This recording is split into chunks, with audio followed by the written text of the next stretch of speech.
Disclaimer: the content provided in this podcast is for informational and entertainment purposes only. While we discuss topics related to mental health advice, life wisdom, and alike, the opinions expressed are personal views of the hosts and do not constitute professional, legal, or medical advice. We make no representations or warranties about the accuracy or completeness of the information discussed. Any action you take based on the information in this podcast is strictly at your own risk, and we are not liable for any losses or damages in connection with its use. Additionally, this podcast may contain discussions around addictions, substances, which are intended for adult audiences. We do not endorse any illegal activities. Please consult your local laws before engaging in any actions related to this content. By listening to this podcast, you agree that you are over the age of 18 or the age of majority in your jurisdiction and understand the terms of this disclaimer. Welcome to the Balancing Forces podcast, where two opposites collide in the best way possible.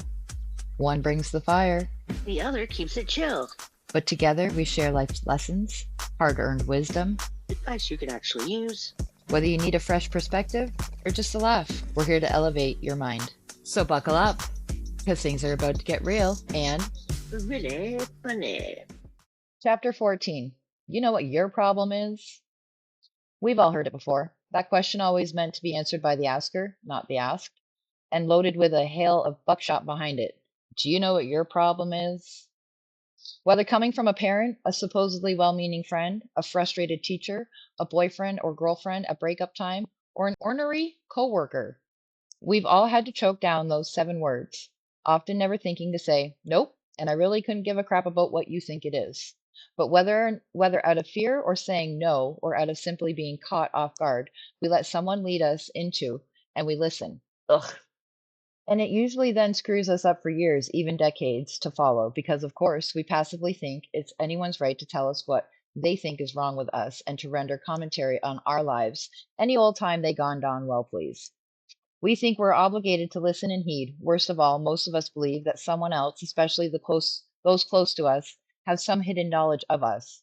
Of course they don't, but because most of us entered adulthood still owned by someone else, breed parents, usually, we thus allow ourselves to be further owned by spouses, friends, bosses, and society. Resultingly, we are not used to trusting our own voice. Thus, we allow external forces, often random ones, to render commentary on our lives. Most of us don't realize this, at least not until much later in life, when it finally occurs to us how much life we've wasted believing the negative crap about that people have put into us, either willfully or accidentally. Also realizing the terrible toll it has taken in terms of not just time, but energies and opportunities lost. Until that day, we keep letting people answer that question. Do you know what your problem is? We actually let people expound on our lives however they please, as if it's their right to do so, allowing it to do whatever damage it will do. But do you know what? But do you want to know the only true answer to that question? There really is only one answer deep down. If you're reading this book, if you're at this point of life of never-ending malice, lack of clarity, depression, unrest of the soul, and or anxiety, there is only one answer to the question of, you know what your problem is? And I'm going to tell you right now what your real problem is. Your problem is that you actually believe that you have a problem. You believe something is inherently wrong with you, or rather, you believe you are the problem. You've been taught that who you really are is innately flawed, problematic, irrelevant, or to be hidden and even destroyed. And nothing could be further from the truth. Your problem is the rock-solid belief in your own flawed nature. That's the heart of it. You've been sold a grand lie. There was never anything wrong with you. No child comes out of the womb believing they're no good, not good enough, or just plain cruddy. No, that's a taught belief. That belief in your own unworthiness is the one grand lie of your life that was implanted in you by someone else. Somewhere between birth and now, you got your ass handed to you by someone who implanted that lie, and it's been messing up your life ever since. Your life got robbed from you by this great lie that continues to eat you up from inside, attracting more and more situations, people, relationships, and career stuff that all serve to perpetuate that lie. You spent your entire life believing the problem of your unhappiness, not to mention the unhappiness of those around you, was because of who you are, what you do, what you say, what you don't do right, what you don't do well enough, and all the crud that goes along with these false beliefs. It's garbage, and it always was. All because someone else didn't have the tools for attacking life and addressing it properly, didn't have the tools to slow down and be a deliberate parent or a deliberate significant influence.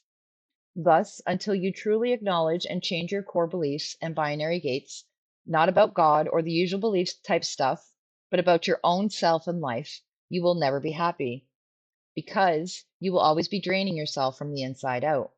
Your love cup will have a hole in the bottom be full of crud and lacking love sources pouring into it. That ain't good. Actually, it's somewhat about God-related stuff. See, the reason these core beliefs have stuck inside of you is because your God was outside of you, as we discussed in the chapter Who Owns You? The real God or spirit of the universe speaks to us from within our own soul. But because most children venerate their own parents as gods, whether they're aware of it or not, they see their parents as infallible, including in the parental assessment that there must be something wrong with the child. And the notion of crossing that God's opinion, not to mention cutting that parent down for his or her godlike status, is unfathomable even for adult children. Everything is beliefs. Everything. All of life emanates from the expression of the soul or the repression of the soul. The very secret of life is that you aren't who you think you are, and your problem is not what you think it is. It is far, far deeper than that. When I was 30, I cared about what people thought. When I was 40, I stopped caring what people thought. When I was 50, I realized no one gave a crap to begin with. Journaling recommendations. 1. List each person in your life, past or present, who has contributed to or reinforced your belief that you have a problem or are the problem. 2. Next to each person's name, list the specific phrases or messages they spoke to you that conveyed this message. 3. Now list next to each of those names and statements how each one of them made you feel. 4.